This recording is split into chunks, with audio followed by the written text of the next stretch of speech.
മൈൻക്രാഫ്റ്റിൽ പതിറ്റാണ്ടിലേറെക്കാലമായി കളിക്കാരെ ഭയപ്പെടുത്തുന്ന വെള്ളയായ കണ്ണുകളുള്ള ഒരു ഭൂതമുണ്ടെന്നോ? അതെ, ഹീറോബ്രൈൻ, ഗെയിമിംഗിലെ ഏറ്റവും ഭീകരമായ ലെജൻഡ്. നിങ്ങളുടെ സിംഗിൾ പ്ലെയർ വേൾഡിൽ തന്നെ പ്രത്യക്ഷപ്പെടും. നിങ്ങൾ ഉറങ്ങുമ്പോൾ വിചിത്രമായ സ്ട്രക്ചറുകൾ പണിയും. അടുത്തേക്ക് പോകാൻ ശ്രമിച്ചാൽ പെട്ടെന്ന് മറഞ്ഞുപോകും. ചിലർ പറയുന്നു അത് വ്യാജമാണെന്നും, എന്നാൽ ചിലർ ഉറച്ചു പറയുന്നു ഞാൻ കണ്ടിട്ടുണ്ട്. ഗെയിം ക്രിയേറ്റർ പോലും ഓരോ അപ്ഡേറ്റിലും തമാശയായി റിമൂവ്ഡ് ഹീറോബ്രൈൻ എന്ന് ചേർക്കാറുണ്ട്. ഇന്ന് നാം ആ രഹസ്യം പൊളിച്ചെടുക്കാം. ഹീറോബ്രൈൻ സത്യത്തിലുണ്ടോ, അല്ലെങ്കിൽ ഇതുവരെ കണ്ട ഏറ്റവും വലിയ ഗെയിമിംഗ് ഹോക്സ് ആണോ? കണ്ടുപിടിക്കാം. 2010 പോവാം. അന്ന് മൈൻക്രാഫ്റ്റിന് ഇന്നത്തെ പോലെയല്ല. എല്ലായിടത്തും മൂടൽമഞ്ഞ്, അല്പം ഭീതിജനകമായൊരു ലോകം.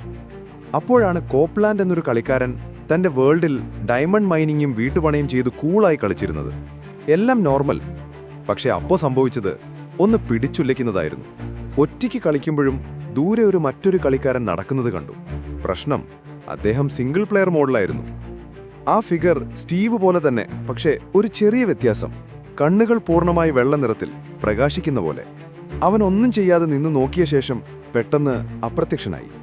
അതിനുശേഷവും കോപ്ലാൻഡിന്റെ വേൾഡിൽ വിചിത്ര കാര്യങ്ങൾ. സമുദ്രത്തിനുള്ളിൽ മണൽ കൊണ്ട് പിരമിഡുകൾ, മലകളിൽ പൂർണ്ണമായിട്ടുള്ള ടണലുകൾ, ഇലകളൊന്നുമില്ലാത്ത ശൂന്യമായ മരങ്ങൾ, 2x2 സൈസിലുള്ള ഭൂഗർഭ വഴികൾ. ഒരാൾ, അല്ലെങ്കിൽ ഒന്നാമത്തെ കാര്യം, അവൻ കളിക്കാത്തപ്പോൾ പോലും വേൾഡിൽ പണിയെടുക്കുന്നത് പോലെ. കോപ്ലാൻഡ് തന്റെ സ്ക്രീൻഷോട്ടുകളോടെ കഥ പോസ്റ്റ് ചെയ്തപ്പോൾ ഇന്റർനെറ്റ് പൊട്ടിത്തെറിച്ചു. ലോകമെമ്പാടുമുള്ള കളിക്കാർ തങ്ങളുടെ അനുഭവങ്ങൾ പങ്കുവയ്ക്കാൻ തുടങ്ങി. ഞാൻ പണിയാത്ത പിരമിഡ് എന്റെ വേൾഡിലുണ്ടായിരുന്നു. എന്റെ മലയിൽ പെട്ടെന്നൊരു ടണലുണ്ടായി.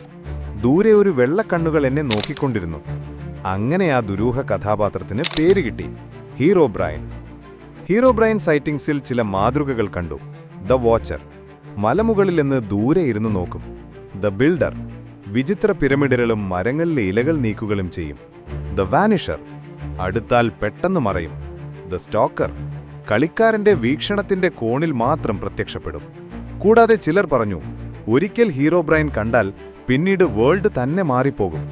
ഓഫ്ലൈൻ ആയിരിക്കുമ്പോഴും പുതിയ സ്ട്രക്ചേഴ്സ്, സയൻസ്, ആരോ വന്നുപോയെന്ന തെളിവുകൾ. കഥ ഫോറങ്ങളിൽ മാത്രം കഴിഞ്ഞേനെ.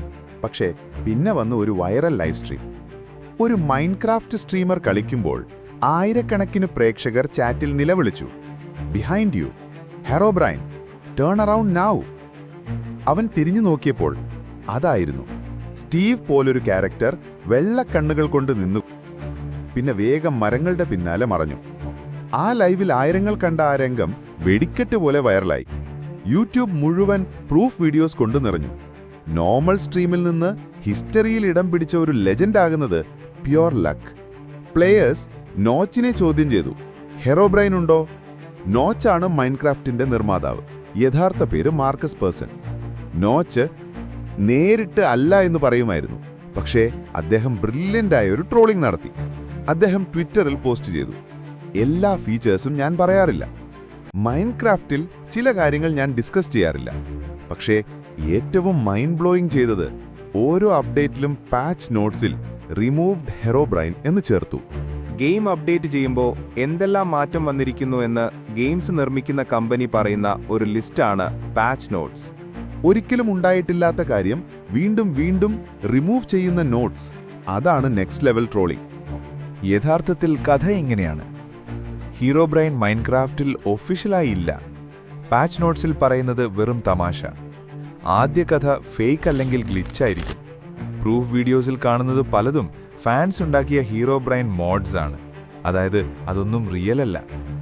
ഹീറോബ്രൈൻ ഒരു കഥാപാത്രത്തിന് മേലുള്ള കഥ മാത്രമല്ല, അതിലുപരി വലിയൊരു പ്രതിഭാസമായി മാറി. ഹീറോബ്രൈൻ റിയൽ അല്ലെങ്കിലും അവന്റെ കഥ ഇത്രയും വിഷയമാകാൻ കാരണം ഇതാണ്: കമ്മ്യൂണിറ്റി പവർ. ഒരു കഥ ലോകമെമ്പാടും വൈറലായി. സത്യമല്ലെങ്കിലും എന്തായിരുന്നേനെ എന്ന suspense. Mods, videos, art, stories എല്ലാം ഹീറോബ്രൈനെ ചുറ്റിപ്പറ്റി. നീ ഹീറോബ്രൈനെ കണ്ടോ എന്നൊരു കോമൺ കണക്ഷൻ. മൈൻക്രാഫ്റ്റിൽ ഡേർട്ട് ഹൗസ് ബിൽഡ് ചെയ്യുമ്പോൾ വെള്ളക്കണ്ണുകൾ പിന്നിൽ നോക്കിക്കൊണ്ടിരിക്കുമോ എന്ന് തോന്നുമ്പോൾ ഗെയിം എക്സൈറ്റിംഗ് ആകില്ലേ? കമന്റ് ചെയ്യൂ. ഇങ്ങനെയാണ് ഹീറോബ്രൈന്റെ പൂർണ്ണ കഥ. 2010 ആദ്യ കഥയിൽ നിന്ന് ഗെയിമിംഗ് ലോകത്തിലെ ഏറ്റവും പ്രശസ്തമായ ഗോസ്റ്റ് വരെ. ഹീറോബ്രൈൻ ഉണ്ടോ? ഇല്ലാതിരിക്കാൻ സാധ്യത കൂടുതലാണ്. ലെജൻഡറി ആണോ? 100%. യെസ്. ഹീറോബ്രൈൻ നമ്മെ ഓർമ്മിപ്പിക്കുന്നത് കഥകളാണ് ലെജൻഡുകളെ ഉണ്ടാക്കുന്നത്. റിയൽ അല്ലെങ്കിലും ഹീറോ ബ്രെയിൻ മൈൻക്രാഫ്റ്റിന്റെ സംസ്കാരത്തിൽ എന്നും ജീവിക്കും. അപ്പോ ഇനി നിങ്ങൾ രാത്രി മൈൻക്രാഫ്റ്റ് കളിക്കുമ്പോൾ പിന്നിലൊരു ഷാഡോ കണ്ടാൽ വെറും ഇമാജിനേഷൻ ആയിരിക്കാം, അല്ലെങ്കിൽ ഹീറോ ബ്രെയിൻ തന്നെ ആകുമോ? ഹീറോ ബ്രെയിൻ യാഥാർത്ഥ്യത്തിൽ ഉണ്ടായാലും ഇല്ലെങ്കിലും കഥകളിലും നമ്മുടെ സൃഷ്ടികളിലും അവൻ ഇന്നും ജീവിക്കുന്നു. അപ്പോ അടുത്ത വീഡിയോയിൽ കാണാം.